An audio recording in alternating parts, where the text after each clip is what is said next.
təpi atan qar adamı. Qış idi, ağır qar yağmış idi. Evimizin qabağında atam ilə bircə böyük və qəşəng bir qar adamı düzəltdik.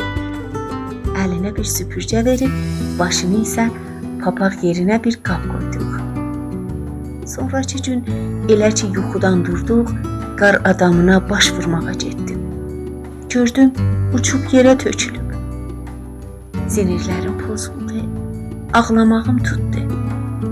Gecə çağı bir kişi gəlib qar adamını yıxanda atam görmüşdü.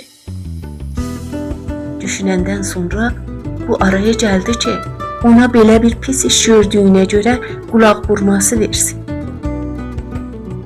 Uzun və ağ bir köynək giydi. Bir qumaşın üstündə qaş, göz, ağız və burun çəkdi. Qumaşı üzünə giydi. Əlində də bir süpürgə aldı. Sonra isə gedib qar adamı kimi evimizin qabağında dayandı. Mən otağımın baxıncasından baxırdım. Gördüm, bir kişi gəlib qar adamını uçurmaq istəyir.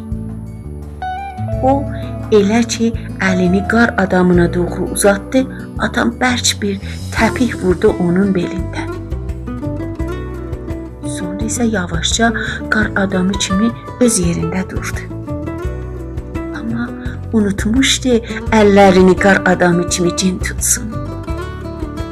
O kişi çaşbaş qalmışdı. Bu necə qar adamıdır ki, təpi atır?